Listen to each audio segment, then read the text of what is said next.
Good morning students. Shriram PG college की zoology की online class में आपका स्वागत है। आज का हमारा टॉपिक है साइटोफिलस। ये टॉपिक बीएससी फर्स्ट ईयर का टॉपिक है। तो आइए शुरू करते हैं। साइटोफिलस साइटोफिलस होता क्या है? हमने हानिकारक इंसेक्ट शुरू किए थे, जिसमें फर्स्ट हमने किया था राइजोपरथा। तो जो साइटोफिलस है ये भी एक हानिकारक कीट है और ये किस तरह से अपना प्रभाव दिखाता है हमें इसके बारे में स्टडी करनी है। तो आइए शुरू करते हैं। सबसे पहले हम स्टडी करेंगे इसका क्लासिफिकेशन, वर्गीकरण। Phylum arthropoda, class insecta, order coleoptera, genus sitophilus और स्पीशीज या जाति है ऑराइजी। फाइलम होता है संघ, तो संघ है आर्थ्रोपोडा। क्लास होता है वर्ग, वर्ग इंसेक्टा। तो जितने भी इंसेक्ट हैं, कीट हैं, वो इंसेक्टा क्लास में आते हैं। ऑर्डर गण है कॉलियोप्टेरा। जीनस वंश है साइटोफिलस और इसकी जाति है ऑराइजी। कॉमन नेम सामान्य नाम होता है राइस वीविल। हिंदी में इसको कहा जाता है चावल का घुन। सुना होगा नाम चावल का घुन। तो इंग्लिश नेम है राइस वीविल और हिंदी में चावल का घुन। तो साइटोफिलस ऑराइजी हानिकारक कीट है और इसे आम भाषा में चावल का घुन या सूंड वाली सुरसुरी कहते हैं। इसके अलावा इसकी दो जातियां और पाई जाती हैं। साइटोफिलस जिमाइस जो मक्का पर पाई जाती है और दूसरी होती है साइटोफिलस ग्रेनियस और यह ग्रेनरी वीवल कहलाती है, या फिर इसको विदेशी या फिर पहाड़ी सुरसुरी भी कहा जाता है। लेकिन हमें किसकी स्टडी करनी है? साइटोफिलस ऑराइजी की। अब शुरू करते हैं हम इसका आगे डिस्ट्रीब्यूशन होता है वितरण, कहाँ कहाँ ये पाया जाता है। तो साइटोफिलस ऑराइजी विश्वव्यापी है, यानी पूरे वर्ल्ड के अंदर पाया जाता है। इसका जन्म भारत में ही हुआ माना जाता है और यह इंडिया के सभी भागों में पाया जाता है। यह नम और गर्म भागों में रहना पसंद करता है।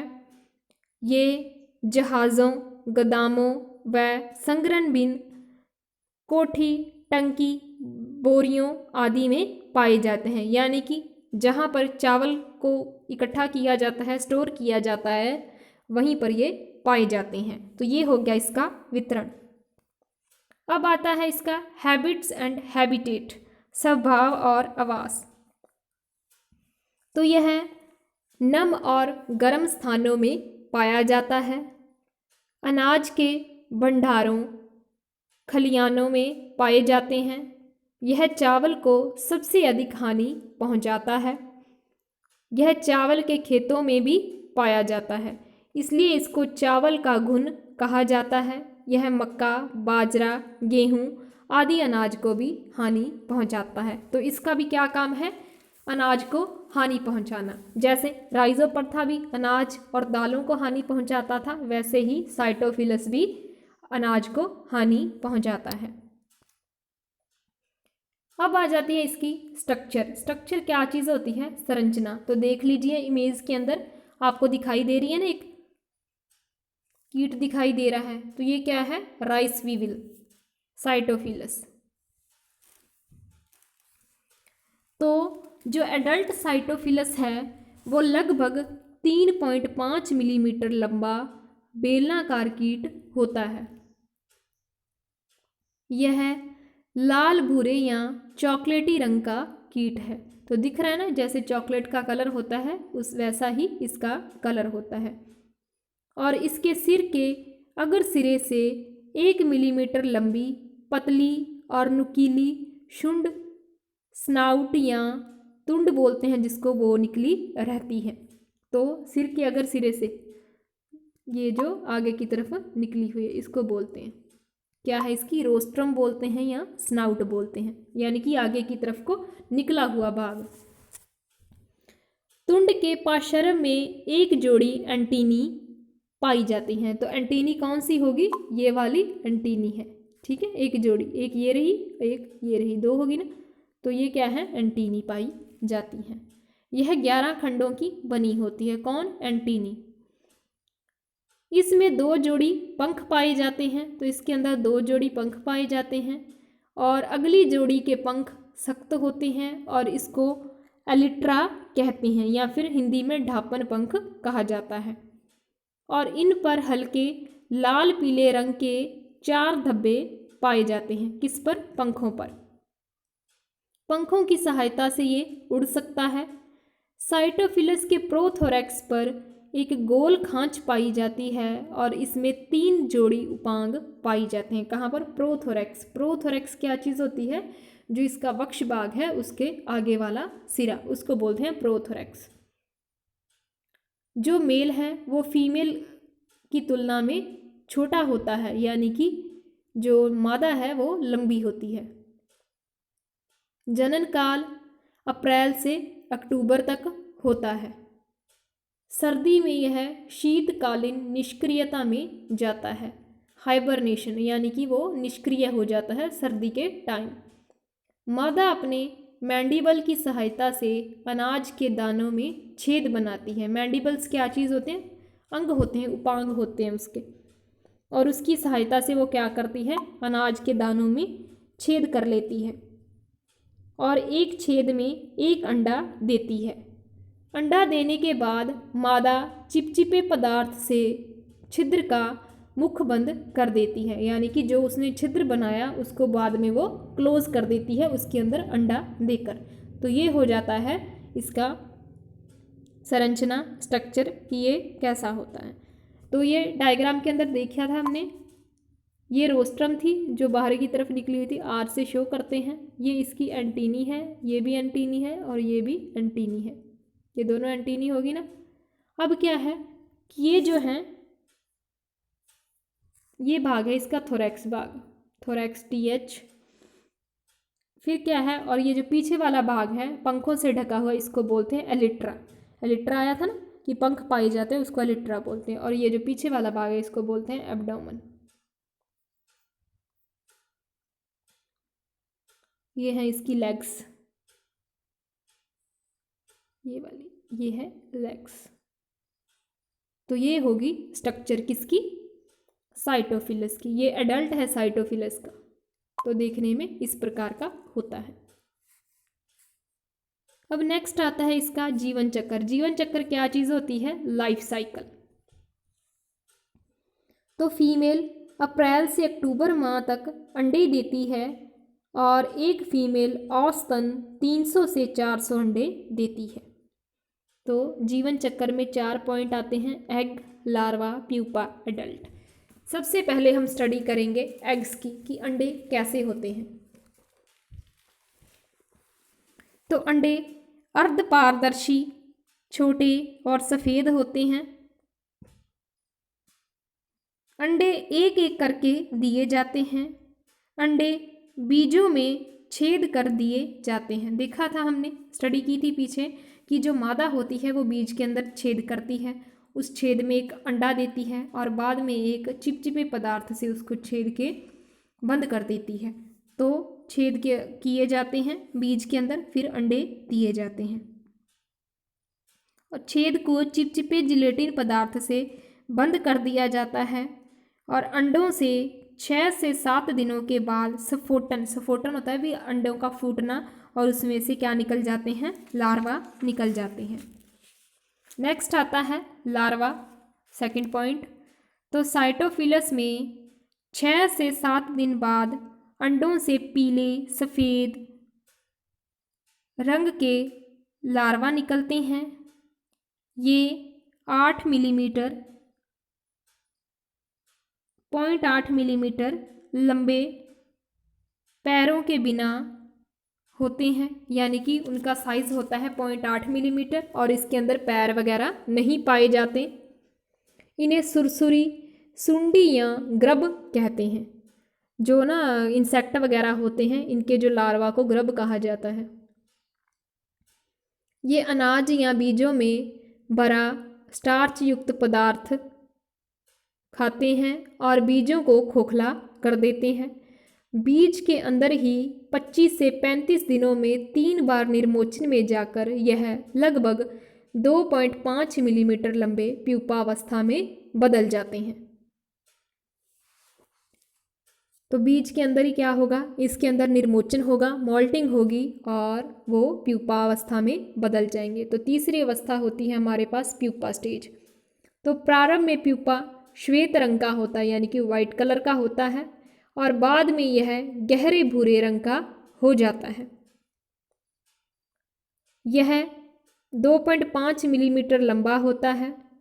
यह भी बीजों के कोटर में पाया जाता है, यानी कि बीजों के अंदर पाया जाता है। प्यूपा गर्मियों में 6 से 14 दिनों में और सर्दियों में 14 से 20 दिनों में एडल्ट अवस्था में बदल जाता है। गर्मियों में कम समय लेगा और सर्दियों में अधिक समय लेता है। जो वयस्क होता है, एडल्ट होता है, वो अनाज के दाने को काटकर बाहर निकल आता है। अब आ जाएगी इसकी फोर्थ स्टेज, एडल्ट या वयस्क। तो एडल्ट अनाज के दानों को काटकर बाहर निकल जाते हैं। यह 4 से 5 मंथ तक जीवित रहता है, यानी 4 से 5 महीने तक ही जीवित रहेगा। मादा बाहर निकलने के 4 से 5 दिन बाद ही अंडे देना शुरू कर देती है।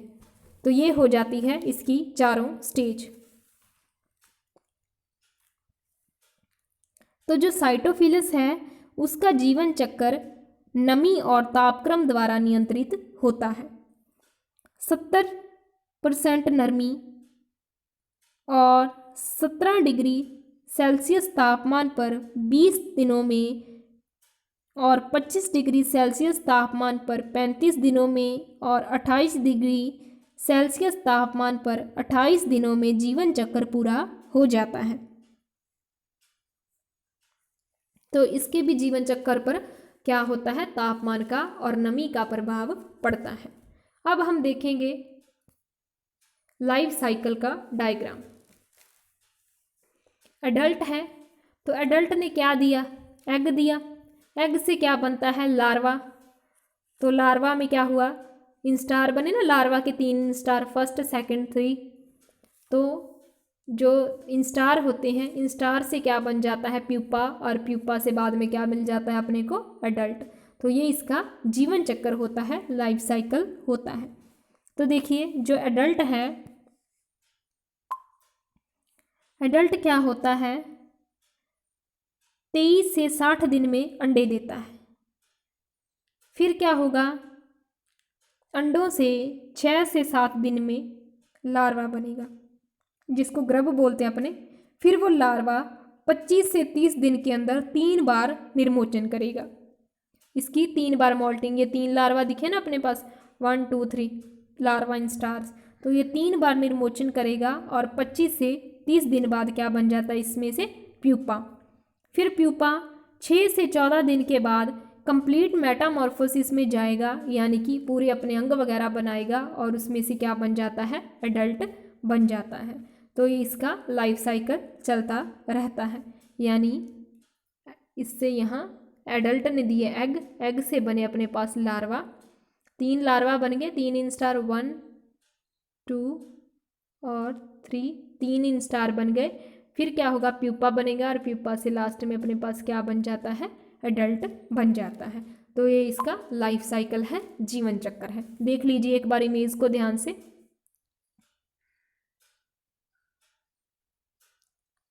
बहुत इजी है। जितने भी जो इंसेक्ट वगैरह है ना हमने स्टडी करना है इसमें, तो इसका जीवन चक्र में 4 ही स्टेज हैं, एग, लार्वा, प्यूपा और एडल्ट। बस आपको क्या ध्यान रखना है कि उनका जो टाइम पीरियड वगैरह कितना है, वो कितने दिनों में अंडे से लार्वा निकलते हैं, फिर प्यूपा बनते हैं और एडल्ट बनते हैं, और किस में कितने इंस्टार बनेंगे, तो कितने बार निर्मोचन होगा, यही चीज़ ध्यान में रखनी है। बाकी स्टेज तो चारों सेम ही आती हैं।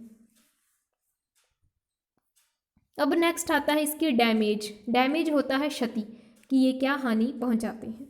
तो साइटोफिलस हानिकारक कीट हैं। यह आर्थिक हानि पहुंचाते हैं। ये गेहूं, चावल, मक्का, ज्वार और भंडारित अनाज को क्षति पहुंचाते हैं। भंडारित वही संग्रहित किया हुआ अनाज है, जो स्टोर किया हुआ अनाज है। यह जौ, बाजरा, कपास, कोको आदि को भी हानि पहुंचाते हैं। इनमें लार्वा और एडल्ट दोनों ही अनाज को हानि पहुंचाते हैं, यानी कि ये एडल्ट है वो भी अनाज को हानि पहुंचाता है और जो इसका लार्वा अवस्था होती है वो भी अनाज के लिए हानिकारक है।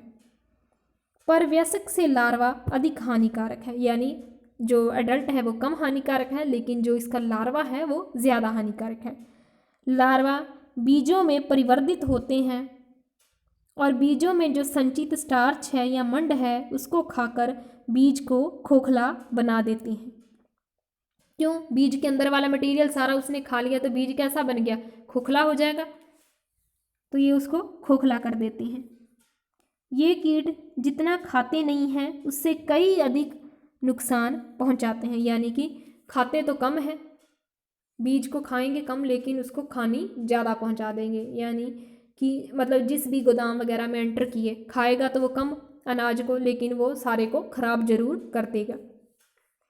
यह कीट वर्ष भर सक्रिय रहता है और वर्षा के दिनों में अनाज को अधिक हानि पहुंचाता है। नॉर्मली आपने देखा होगा घर में जब बारिश का सीज़न होता है, मानसून सीज़न होता है, तब क्या होता है कि जो चावल या गेहूं वगैरह है वो ज़्यादा ख़राब होते हैं। उसके अंदर ये छोटी छोटी क्या होते हैं, कीट बनने लग जाते हैं। तो ये कीट क्या होते हैं, क्योंकि ये जब बारिश का टाइम होता है ना, तब जो साइटोफिलस होता है वो उसके अंदर ज़्यादा परिवर्धन होता है और वो ज़्यादा बनते हैं, जिससे क्या होगा कि वो अनाज को उस टाइम ज़्यादा हानि पहुंचा देते हैं। तो इसी वजह से क्या होता है कि बारिश के टाइम पर आपने देखा होगा जो अनाज वगैरह है वो क्या हो जाता है, काफ़ी सॉफ्ट सा हो जाता है, यानी कि उसका जो मटेरियल है अंदर वाला वो ख़राब हो जाता है और वो बाहर से अकेली शेल रह जाती है, कवरिंग रह जाती है। क्यों? क्योंकि उसके जो अंदर का मटेरियल है वो तो साइटोफिलस ने ऑलरेडी खा लिया। तो इसी के साथ हमारा आज का टॉपिक साइटोफिलस और आइजी यहीं पर ख़त्म होता है। अगली क्लास में करेंगे नेक्स्ट टॉपिक। आज के लिए बस इतना ही।